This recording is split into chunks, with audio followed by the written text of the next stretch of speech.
Hello everyone, Cindy here with Monarch Mom DIY. Thank you so much for joining me today on my channel where I love to bring you the best tips and tools for creating beautiful home decor on a budget.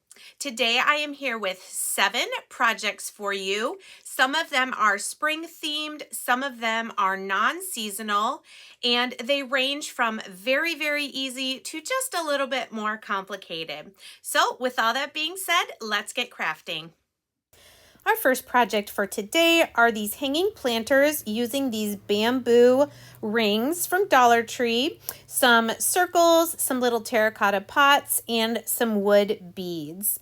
So I'm making 2 different sizes. So for the platform, for my smaller one, I'm taking 2 of these wood circles from Walmart. And to make them thicker, I am wood gluing them together and then using some of my little craft clamps from Dollar Tree just until that is dried to make sure it is nice and flat. For my larger plant hanger, I am using one of these chunky wood circles, and I'm just taking some wood filler to fill in the hole where the ornament hanging string was, just to make it a solid circle. Let that dry and then sand it a little bit so that you will not be able to see it once we stain it. So then I'm going to take my Waverly Antique Wax and I'm going to use it on my small circle platform, my large chunky wood circle platform, and then I'm also going to use it on my 2 large bamboo rings and the 2 small bamboo rings. So you can see there these came in a package of a larger and a smaller for $1.25 at my Dollar Tree. So I got 2 packages so that I would have 2 large rings for my larger hanging planter and the 2 small rings for my smaller one.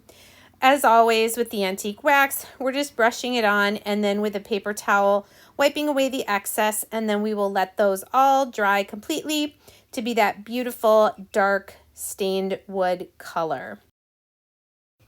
Once our pieces are dry, you can see I'm taking my 2 larger rings and I'm fitting one inside the other to make a little crisscross shape here, and just using a little bit of hot glue at the top and the bottom, I am securing these 2 rings together, trying to get them as equal as possible with the spaces. Then I will do the same thing with my 2 smaller rings and glue those together as well.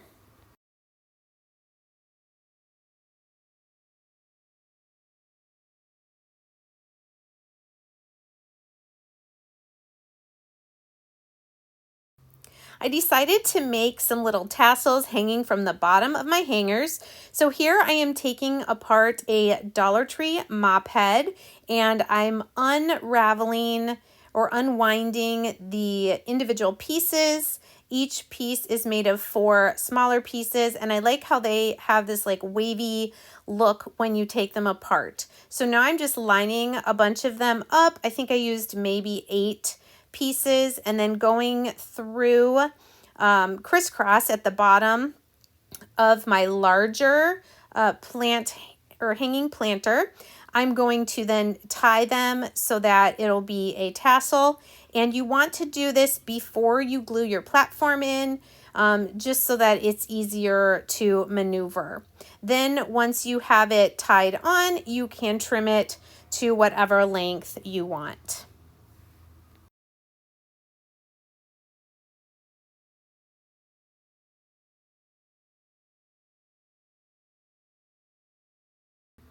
Then I did the same thing for my smaller one, wrapped it crisscross around the bottom there, tied a knot with another piece of string, and then again, trim it to be the length of tassel that you want.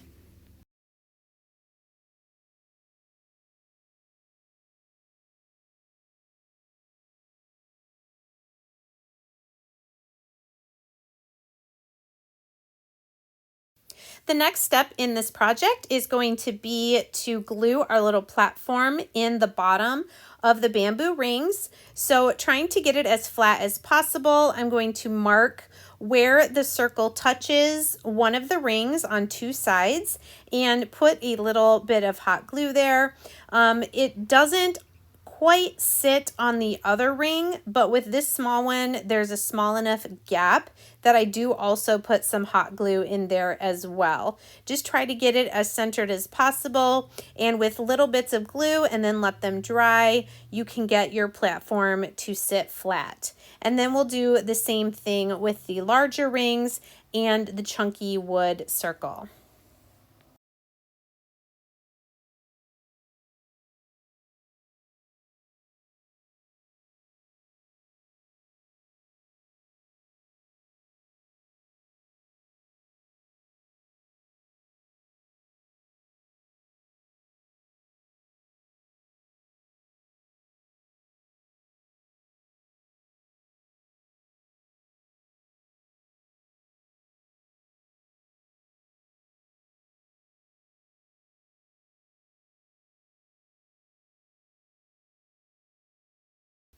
Now you can use any sort of container for your flowers. These were from Dollar Tree. You get 2 of these 3.5-inch diameter or 3 of these that are probably about 2-inch. I'm using 2 of the smaller ones, and I'm just going to give them a coat of white chalk paint all over the outside, and then also I'm going to end up doing the rim and a little ways down on the inside. I'm kind of going with the white and the dark wood look for this project, white also being the string tassels there at the bottom. While those are drying, now I'm going to take some jute twine and I'm going to cut a length of it that will then fish through the top, crisscross. This will be how our hanging planter will hang.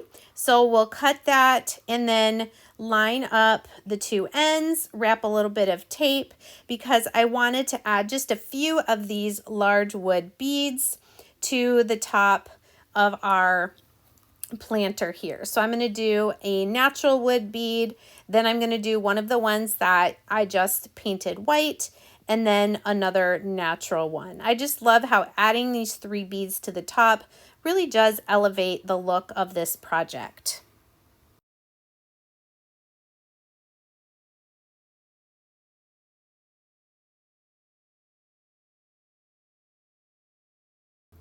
And we will add those same 3 beads to the top of our smaller hanging planter as well. Once you have the beads on there, you can tie the knot and cut off where you put the tape.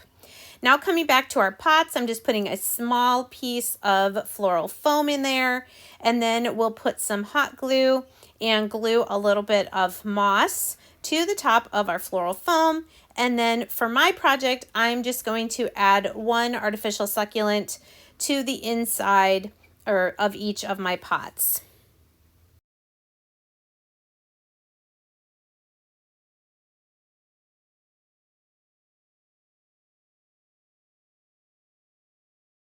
And here's how they turned out. I love it with the jute twine and the beads and the antique wax and the little tassel at the bottom. I just think they're super cute. If you love budget home decor videos like this, please consider giving this video a thumbs up. It lets YouTube know that people are enjoying my content and helps me to grow my channel. For DIY number 2, we're going to do a farmhouse makeover on these 2 tags from Dollar Tree using some of our Magnolia stencils. Now these were the tags that had the Wi-Fi and the little chalkboard square. I just peeled all the paper off and sanded both the front and the back so that these will be a nice finished product. We're going to paint 1 tag completely with our Waverly chalk paint in the color ink, and the other tag will be painted completely with our Waverly chalk paint in white. So I did one side, let that dry, do the edges and the other side, and let that dry as well. 1 coat was sufficient for both of these colors on both of these tags.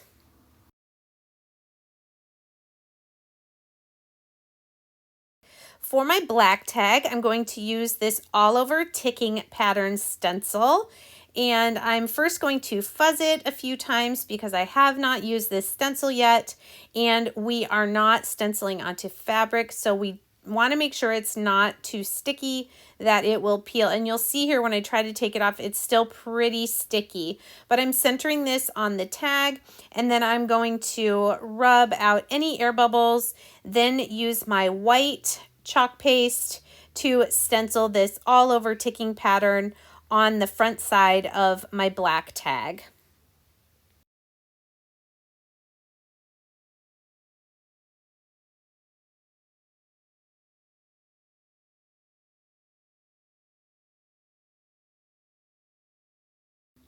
Once you've spread chalk paste over all of the open mesh of the stencil and not gone over it too many times, you'll then peel up your stencil. You can see how this is kind of sticking a little bit more than I would have liked, but I just went slowly and didn't pull too hard on the stencil and got this beautiful white ticking on the black background. Now for my white stencil, I'm going to use the word home from this larger stencil that has farm, sweet, and home. So you can make farm, sweet, farm, home, sweet, home.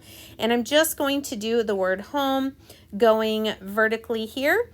And on the white stencil, we're going to use black chalk paste to stencil out our word.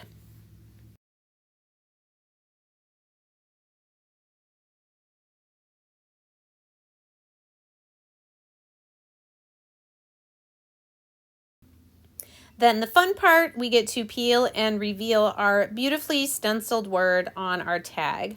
Now I'm going to first string these two tags together with a piece of my Walmart jute twine, and then I will glue the home tag a little bit overlapping the ticking stripe just so that they will hang kind of off center like that when you hang them on the wall or on a door. And you can see I did a little knot there at the top of the twine, and then I will go ahead and hot glue, like I said, that top one a little bit off center from the bottom one. The last step we're going to do on this project, once we get the jute twine centered how we want it, is we're going to make a really simple bow for the top using this burlap and gingham ribbon from Hobby Lobby. It is not wired, but we're just going to make basically a loop of the ribbon, and then we'll scrunch it and tie it in the center with some more of that jute twine. You could also use the zip ties from Dollar Tree for this as well. Those will get really, really super tight, and we're just gonna pinch it, tie it, and then we'll fluff it a little bit before we glue it in place at the top of our tags.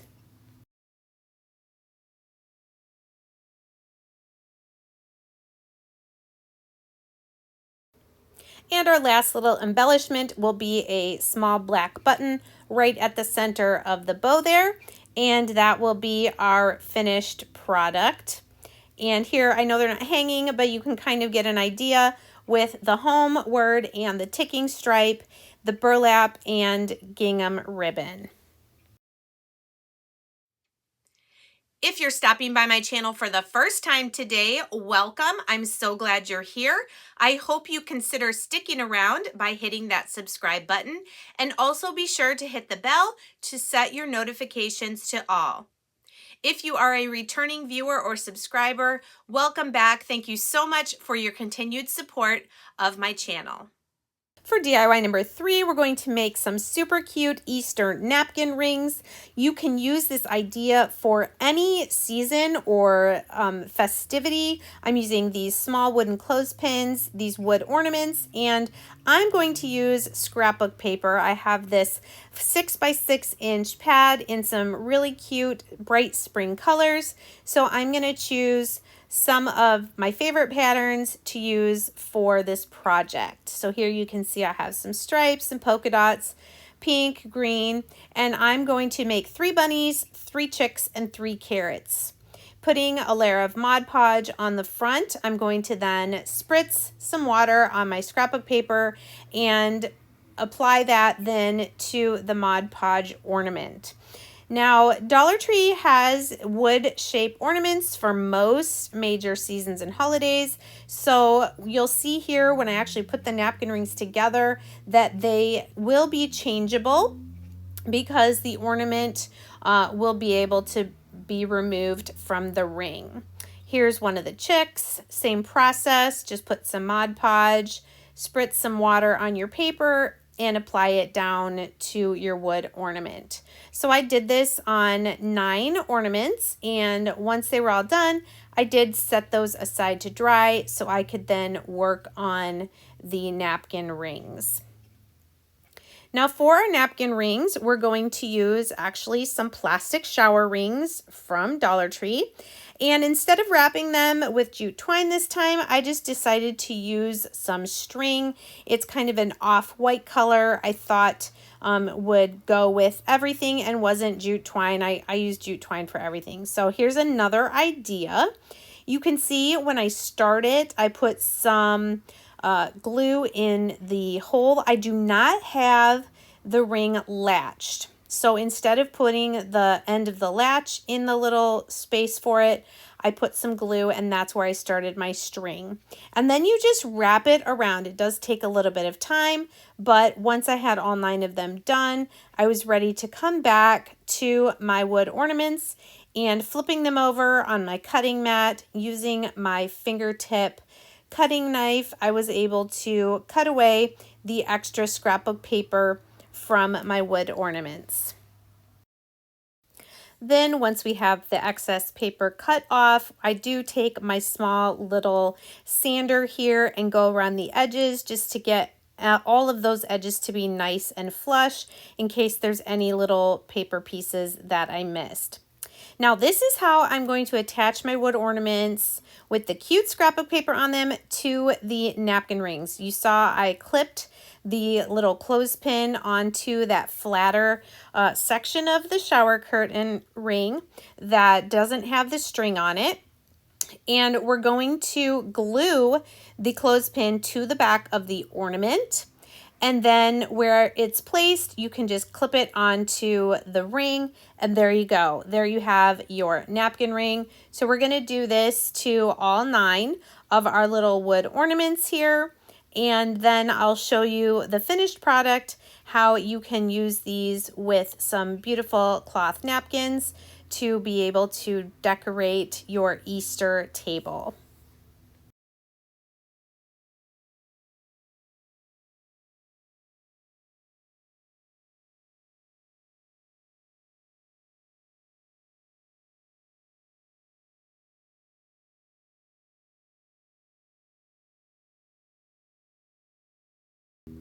So here's my finished set of my 9 Easter napkin rings. You can see 3 of them are actually holding cloth napkins, and because of the clothespins, you can change these out on the rings for each season or holiday.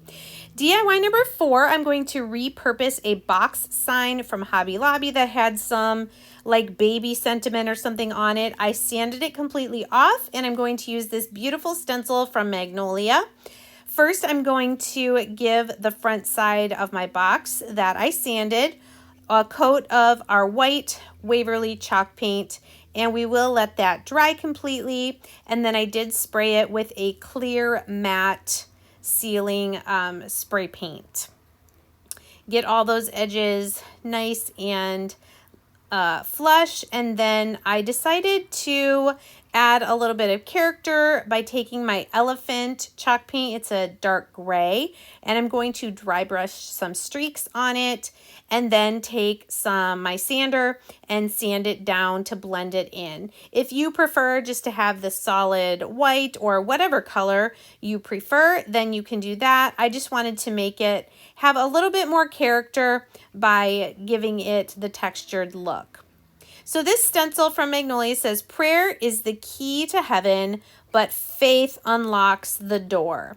I thought because it was square, it would fit perfectly on this sign, but you can see I'm centering it top to bottom, but I am moving it slightly to the right because I am going to add a an antique looking key that I got years and years ago from Michael's, but I know they're around. So pressing down the stencil, I'm just using a little bit of my black chalk paste to squeegee the words on. Peel it off carefully so you don't stretch out your stencil. The great thing is if you find a spot that didn't get enough paint, you can lay the stencil back down and put just a little bit more chalk paste there.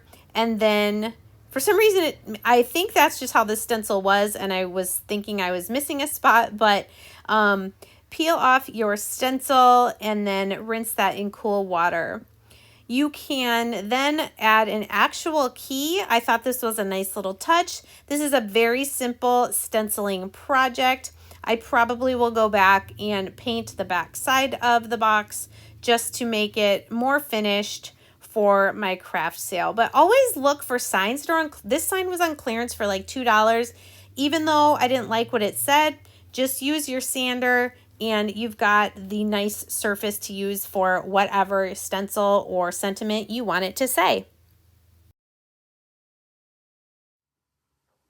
If you are on Facebook, please consider heading to my Monarch Mom DIY Facebook page. I will be posting more and more there, especially with Magnolia, and we'll start doing lives more regularly on my Facebook page. For DIY number 5, I'm going to show you a really simple way to make a farmhouse sign using some of these rectangular wood planks from either Dollar Tree or Walmart, a few paint sticks, and then whatever shape you want for the center. So I'm using 4 of these rectangle wood planks. These happen to be the ones from Walmart. They are a little bit thicker than the ones at Dollar Tree and seem to be a little easier to find. So I'm just lining up the 4 of them there, and I'm going to trim down 2 or 3 of these paint sticks to be able to glue them across the back to make our 4 rectangles hold together. So this is a really easy way to make any size sign that you want for whatever project you are making. So there, now our sign, our surface is put together, and I'm going to once again use my antique wax, but you could use whatever color paint you want for your background. Brush on the antique wax and then wipe off the excess. I did this to the front and the back and all of the edges.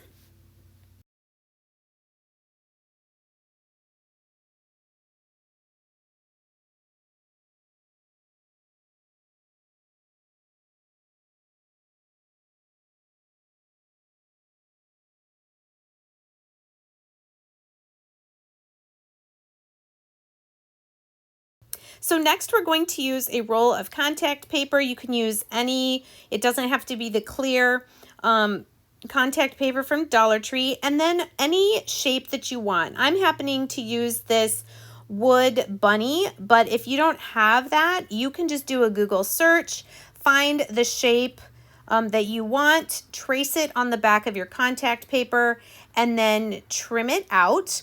And then basically you're going to put this sticker down on your background right in the center. At least that's where I wanted mine. And the reason it's going to be a reverse stencil is you'll see in a moment, once we have the bunny down in the center, I'm going to take my Waverly chalk paint in my new favorite color, Agave, and I'm going to now paint my entire board. I'm going to use a chippy brush because I don't want it to be completely solid. I want it to look farmhouse and streaky, but you can see I'm going right over where that bunny is that I cut out of the contact paper. So keep working on that until you get it how much coverage you want, and then taking a knife, you can see I'm going to peel up my contact paper and I have the bunny reverse stenciled onto the board. Now I'm just going to add a jute twine hanger to my sign, tying a knot. I'm going to glue that, but first I wanted to add some beads. This was a garland at Christmas time. I think it said $5.98 was the price on it, and it's 9 feet of these gorgeous wood beads. So I'm going to use a few of these smaller ones to add to the top of this sign, just to give it a little bit more of an elevated look. But again, this is very simple to do. Tie a knot in your string, put some hot glue down, put that knot in the glue, and you're just going to want to hold it there until it is dried completely. And then your bunny reverse stenciled sign is done. I love how simple and easy this DIY is, and you can easily modify it for any season or holiday. Now, DIY number 6 is a little more complicated, but not a difficult project. I'm using a large embroidery hoop, some canvas fabric, some burlap ribbon, and another stencil from Magnolia. So this is just canvas cloth. You can get this at Walmart. I'm sure other crafting stores. You could even use canvas drop cloth if you want. And you could see there, as long as you're going the way that the fabric lays, if that makes sense, the long way, you just make a little snip, and you can rip this the width that you want. And then I did trim it on the sides. So I love this stencil, but in the inside of the hoop, I found it would be best just to use the words "be still" and the reference of Psalm 46 verse 10. Now remember, when you are stenciling on fabric, you don't have to fuzz your fabric or your stencil ahead of time, but I am using ink. So this is black ink, but you apply it the same way as the chalk paste. You don't want to keep going over and over and over it, but you do want to make sure you fill in the mesh for each letter that you're wanting to do. And then if there's a lot of excess, you can use your squeegee to remove that before you pull up your stencil. So once we have all the ink laid down in our stencil, we're going to go ahead and peel and reveal it. And I just thought this was so beautiful on this canvas fabric. I love the ripped look at the top and the bottom. Now you're going to want to pull your two hoops apart, and you're going to lay your canvas strip across the inside one, and then fit the larger hoop on the outside. Then as you pull your fabric tight, you can also tighten that outer hoop with the screw at the top. So you want to get that nice and tight, because then we're going to turn it over and we're going to trim the excess fabric from the back side of the hoops. And you'll do that to both sides. I did also run some hot glue there so it would stay secure in our hoops. Now I should have done this beforehand, but because I've already glued the canvas fabric, I'm just going to paint very carefully. I decided I wanted my hoop to be black, so I did paint the entire front and the inside of my hoop. Now I want to thank my friend Heidi Scott for teaching me how to make these burlap ribbon pulled string flowers. So we're using this 5.5-inch burlap ribbon. And I just used this ruler to cut a 16-inch piece. I'm going to make 3 of these with this darker color and 3 of these with this white burlap ribbon from Walmart. I will say this one was a little thicker, or I don't know, stronger burlap ribbon, and I actually preferred it. So when I use up my other brown burlap ribbon, I'm probably going to get more at Walmart. So here you can see I'm pulling a few of the shorter edge strings from either end. And then what you're going to do is you're going to use either your fingers or some pliers to start pulling these long strings out of the burlap. And I kind of hold it with my left hand while I'm pulling the string with my right hand. And we're going to pull all of them except for 3 at the very top edge and 3 at the bottom. Then what you do, I'm using my Cool Shot glue gun that is a low temperature, so I'm not going to burn my fingers. You just run a bead of that glue on the edge, and we're going to glue those two edges together. And you're going to start seeing how the petals of our flower are going to appear when those center strings are kind of looped over. So you're going to glue this entire thing all the way down, and then I'll show you how we'll actually get our flower shape. I am going to trim a little bit of that edge on both sides, and then using the Cool Shot glue gun again, we're going to apply a little bit of glue, and we are now going to roll our entire length of this all the way up until we get to the end. So put down some glue, continue rolling it, and you want to keep that rolled edge as flat as possible. You can see I'm kind of stick my finger in there, make sure it is nice and flat. And this is what it should look like when you have it all rolled up. Little extra glue there on the end. I'm just showing you how it says Cool Shot. It's a Sure Bonder. And then we're going to roll the rest of our flowers, and this is what you'll have. But this is what we're making, the one where it's all stretched out. So you just kind of start laying the loops down, find your center, and that's really all there is to it. I could not believe how beautiful these were, and really with the burlap ribbon, how simple they are to make. Now you could put this as the front, but I'm going to use that as our base to glue onto our hoop. So I'm going to take a button here and just glue that right into the center for my flower. And look at that. Isn't that so pretty? This is your basic pulled string flower.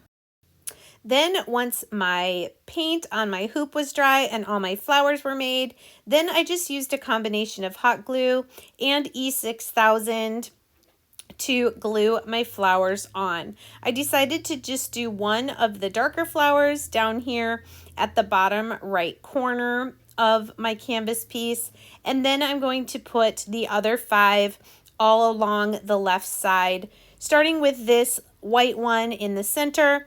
And then here is the finished product. I love it. I'm so glad I painted the hoop black.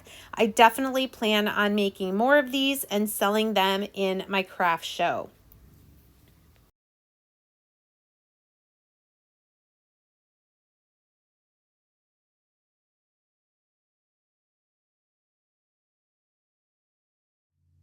For more information about any of the tools or supplies I've used in today's projects, please hit the down arrow next to the video title. That will bring you the description box where I will have all of those links for you. Our last DIY for this video is a rustic carrot tray sign using some of these jumbo crafts or giant craft sticks, one of these plastic trays from Dollar Tree, and 3 of these wood carrots. I'm also using some burlap ribbon. You can see here I am just measuring how tall the carrot part of our carrot is, the orange part, and I'm going to cut a strip for each of my 3 carrots. And then what I'm going to do is I'm going to take my Waverly chalk paint in the color pumpkin, and I'm going to paint this burlap ribbon. Now, if you already have orange burlap ribbon, even if it's the orange and white, the zigzag, whatever, you could skip this step of painting and just apply that burlap ribbon on. But I loved the texture, the different idea of using the burlap ribbon to cover our carrots. So that's why I wanted to go ahead and paint mine orange. I did do a little bit of painting, you can see on the actual body of the carrot, just so you wouldn't see the white wood coming through.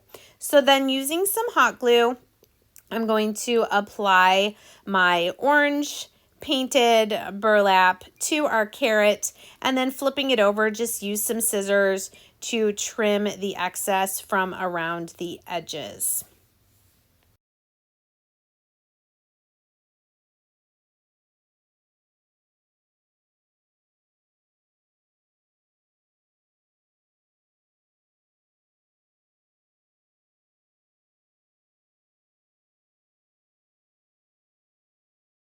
Now for the tops of my carrots, I did have green burlap ribbon. So I'm going to cut some small pieces like this for each of my carrots, and then cutting off the edging, I'm going to just make little strips you'll see here with that green burlap ribbon, and I'm going to attach these at the top here to look like the little leaf parts of our carrot.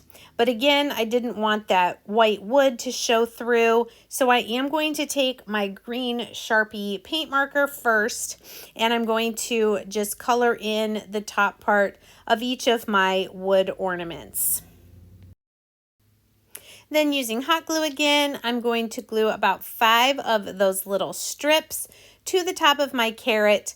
Again, I love this because it looks very rustic. I mean, it almost looks like one of my preschoolers made it, but I just love that, how simple and homemade that this looks. So then once you have those 5 pieces at the top, each of your carrots are done, and you can do this to all 3 of your carrots. Now this was a clear plastic tray from Dollar Tree. You can use lots of different types of trays they have. And I did give it a coat of white spray paint first, but then I wanted to also chalk paint it. I'm using plaster. It's a little more of a soft white, not quite the bright white. And then taking some of the giant craft sticks, I cut them in different size pieces that will fit together like a puzzle to cover the bottom of our tray and look kind of like a shiplap wood sign. So using the antique wax, again, brush it on, we'll wipe it off, and we'll let all those pieces dry completely.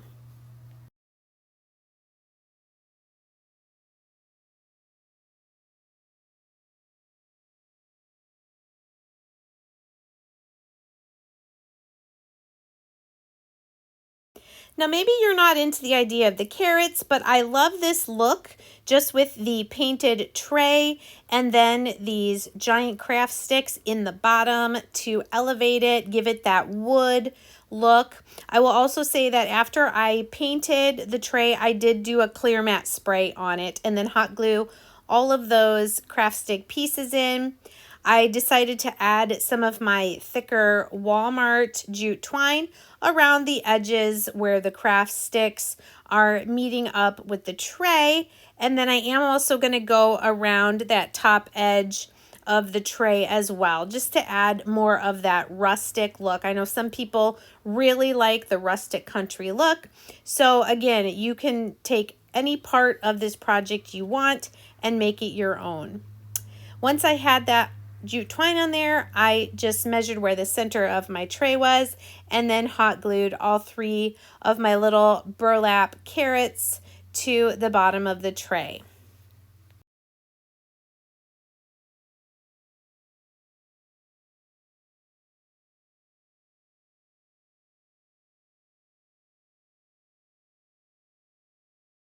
And here's the finished look of our final project.